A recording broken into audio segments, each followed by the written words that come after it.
Hi everyone. In this video, we will be dealing with a British cultural movement that is kitchen sink drama. So kitchen sink drama, it flourished during the late 1950s and early 1960s in Great Britain, and we can say that kitchen sink drama, it developed in parallel to the development of angry young men, or in another words we can say that kitchen sink drama is actually a realistic style of portrayal of the angry young man characters, or the portrayal of this angry young man movement. So you have to remember, you have to learn what this kitchen sink drama is, because many important works of postmodern age, especially of British literature, they are examples of either the angry young man movement or the kitchen sink drama, especially the Roots by Arnold Wesker or some other works. They are very genuine examples of kitchen sink drama. So it is important from a literary point of view.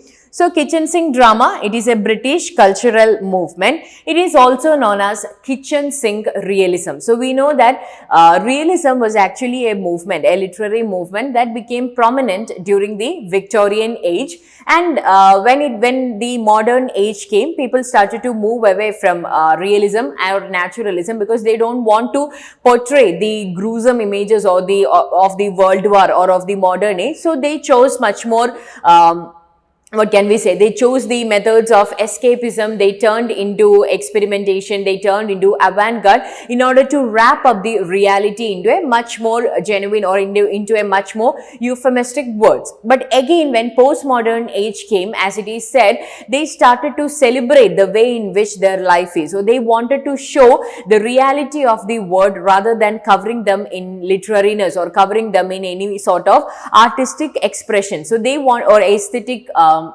expressions. They wanted to genuinely express what they feel. They wanted to genuinely portray what they are actually suffering or what they are actually going through. So realism came back to prominence during the 1950s and 1960s after the Second World War. So this social realism, it molded into a new style called kitchen sink realism. So it was developed in the late 1950s and early 1960s in theatre, art, novels, film and television plays. So kitchen sink drama, it was not just in literature, it was there in theatre, it was there in art, novels, film and even in television plays. For example, an entire episode would be shooting there in a kitchen sink or within the domestic space of an household. It used a style of social realism which depicted the domestic situations of working class Britons living in cramped rental accommodation and spending their off hours drinking in grimy pubs to explore controversial social and political issues ranging from abortion to homelessness. So here, as I said earlier, kitchen sink drama, it developed in parallel to this angry young man movement. So we discussed about angry young man movement while we dealt with Kingsley Amis. So I will add the link of Kingsley Amis in the description. So just go through it. You will get an idea about angry young man. So the thing is that angry young man, these people, they are extremely frustrated, they are extremely scornful to the society for not giving them equal opportunities as that of the noble class or the aristocratic people. Okay, so these people, they are educated but they are not getting any well-paid jobs or well-paid salaries, and therefore they are extremely frustrated. They have to they have to move away from their ideologies. They have to take the normal or the menial jobs which is not right up to their education. So these guys, they are extremely frustrated and they take this frustration into their family, to their wife or to their children, which again raises problems in family and which results in many problems like divorce or breakups or abortion, etc. So here, this kitchen sink drama, it focuses on these personal problems. So though the problems that arises, or though the problems that lead to this homelessness, abortion or meaningless of life, etc., comes from this political, social, economic conditions, still they cover the topics that are related to this domestic space of a family. So that is what we can find in this kitchen sink drama. So it tells a story, or most of the protagonists that comes under kitchen sink drama or kitchen sink realism would be angry young man who lives in a rented but very cramped household, spending their hours doing nothing. Some might be doing certain jobs that are not good for anyone, just for a job that's not right up to their education, or some would be just spending their hours drinking, gambling, and playing cards, because they cannot find a job that would satisfy their status, that would satisfy their ego. So the political problems, issues, and it covers the political issues, but range from abortion to homelessness.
So now let's look at some of the features of kitchen sink drama. So the features are, the protagonists are usually angry young men. For example, Jimmy Potter, Jim Caxton, these are all examples of angry young man characters.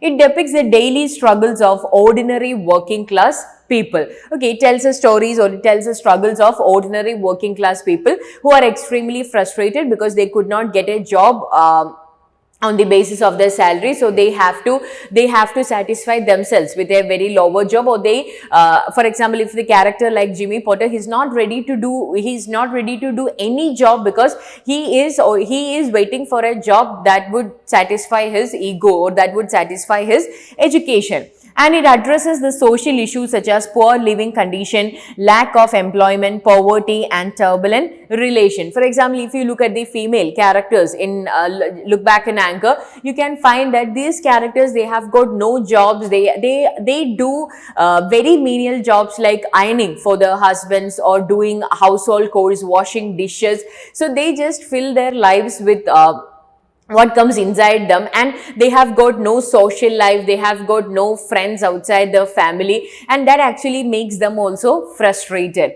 So that is, it addresses the social issues like poor living conditions, or the family has to live in a rented, cramped house because they have got no well-paid jobs in order to afford themselves with a much nicer house, or the lack of employment, poverty, and turbulent relationships. It addresses the taboo themes like sex, extramarital affair, abortions, etc. For example, if you look at John Osborne's Look Back in Anger, all the three taboos come together in that play. Okay, so Jimmy Potter, the work, it explains the sex, because here sex is considered to be like what? A releasing of the frustrations that they had. So they don't care if it's their wife or if it's their wife's friend, whatever be it. So it speaks about sex, extramarital affair, abortions, because there is nothing called emotions. For them, emotions, feeling, affection, cuddling, all these things are luxurious. That is not something that they could afford in the frustration that they are suffering. The ideology the plays most often carry was leftish and rely on realism to explore domestic social relations. The lives of these people were caught between struggles of power, industry, politics, and social homogenization. And we can also say that mostly centered around a masculine point of view. Okay, because it's because of the what can we say, it's because of the theme or the ideology where we believe that it is the male who has to who is the center of a family. He is supposed to be the one who should bring meals. He is supposed to be the breadwinner of the family. So it's mostly centered around the masculine point of view, where a man is incapable of doing all these things. Okay, so just like how women are expected to do certain things in order to have a normal society, according to the patriarchal belief, these patriarchal society also gives or also imports certain roles and responsibilities to the males of the family, to the men of the family. So when they fail to do it, they get extremely frustrated because they think they feel uselessness, because that is how the society is molded as per their belief. So it's mostly centered around a masculine point of view. Then depicted the most intimate aspects of the domestic life, the feelings between the husband and wife, or between the children, or about abortion, about the extramarital affair. So these all are very intimate domestic aspects of life. So these are the themes in this kitchen sink realism. Setting is usually a cramped rental accommodation, and the characters spend their off hours drinking in grimy pubs to explore controversial social and political issues ranging from abortion to homelessness. So these are certain features that you could find in kitchen sink realism. So now let's look at some examples of kitchen sink realism. We have John Osborne's Look Back in Anchor, published in 1956, Jella Jelane's A Taste of Honey, 1958, Arnold Wesker's Roots, 1956. So all these are some examples of kitchen sink realism. So there was a question asked in December 2019 NTA NET exam from kitchen sink drama. Which three of the following writers are associated with kitchen sink drama? Which three of the following writers are associated with kitchen sink drama? As we said in the previous slide, Arnold Wesker, he is an example. Then we have Jella Jelane and John Osborne. So these three are examples, or these three are the writers who are associated with kitchen sink drama. So we have A, C and D. So A, C and D comes as option 4. So the correct answer is option 4. So that is all about kitchen sink drama. So while you learn kitchen sink drama, remember that it is a British cultural movement. Then look at the features of kitchen sink drama and the associated movements parallel to this kitchen sink realism. And then the features of it, the important writers who belongs to kitchen sink drama, the example. So that's about kitchen sink drama. Thank you.